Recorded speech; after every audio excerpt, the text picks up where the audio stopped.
Welcome back to the main events of Italian diplomatic activity abroad. On July 30, at the Ministry of Foreign Affairs in Rome, Foreign Minister Antonio Tajani chaired a new meeting of the Middle East crisis and the humanitarian emergency in Gaza. The Italian government is strengthening the humanitarian initiatives already underway as part of the Food for Gaza program and is evaluating, together with the Ministry of Defense, the possibility of carrying out further airdrops of aid. Before mid-August, another group of 50 Palestinians, including children and family members, will arrive in Italy to receive medical treatment in Italian hospitals. An additional 5 million euros has also been allocated to the World Food Programme for further assistance. The most recent humanitarian initiative decided by Italy were at the center of the telephone conversation that, on 31st of July, Minister Tajani held with the Prime Minister of the Palestinian National Authorities Mohammad Mustafa and with the Minister of Foreign Affairs Bassem Agabekyan. Tajani expressed Italy's solidarity and compassion in light of the images of suffering and devastation in Gaza, reaffirming the Italian government's support.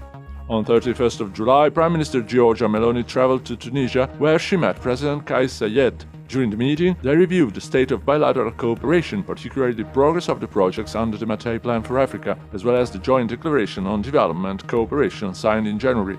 The following day, Meloni traveled to Istanbul to attend a trilateral meeting with Turkish President Erdogan and the Prime Minister of Libya, Beibeh. On July 30, following instructions from Minister Tajani, the Russian ambassador to Italy, Alexei Paramonov, was summoned to the Ministry of Foreign Affairs to explain why the Russian Foreign Ministry website had published statements attributed to the President of the Republic and other high Italian authorities considered Russophobic. The ambassador was reminded of the need for mutual respect between Italy and Russia within bilateral diplomatic relations. It was also stressed that, although Italy has firmly condemned Russia's unacceptable aggression against Ukraine, it has never made hostile statements against the Russian Federation or its population. The Italian consulate in Miami and the Foreign Ministry continue to follow the case of another Italian national detained by U.S. authorities on July 12 in Miramar and currently held at Alligator Alcatraz detention facility in Florida. Officials have obtained information suggesting a possible rapid repatriation in the coming days. Meanwhile, Fernando Eduardo Artese, who had been held in the same facility, has already returned to Italy.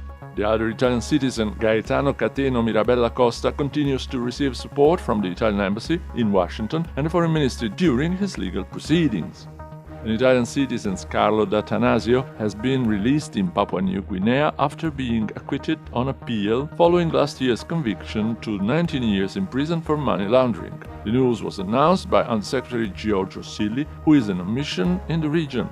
D'Atanasio, who is gravely ill, is currently hospitalized in Port Moresby. During his subsequent visit to Canberra, Silli met with, among others, the Australian Minister for Multicultural Affairs, Anne Alai, and the Deputy Minister for Foreign Affairs, Matt Twistonwaite. Discussion focused on the contribution of the Italian community to Australian public life and on opportunities to strengthen bilateral trade and cooperation. Deputy Prime Minister Edmondo Cirielli completed a 4-day visit to Ethiopia and Eritrea. In Addis Ababa, he joined a delegation led by Prime Minister Meloni at the United Nations Summit on Food System co-organized by Italy and Ethiopia. He then traveled to Eritrea with Minister Lolo Brigida, where he signed an action plan on bilateral cooperation, laying the foundations for gradually revitalizing relations between the two countries.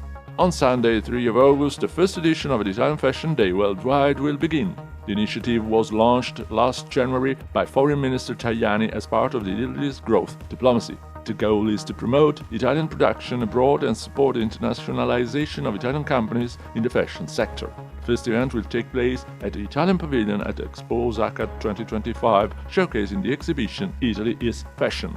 Upcoming events will be held in Dubai in early September, following by Brazil in mid-October, with events in Sao Paulo, Rio de Janeiro and Belo Horizonte, and finally in India at the end of October with events in New Delhi, Ahmedabad and Mumbai. And that's all for now. Thanks for your attention. Stay tuned.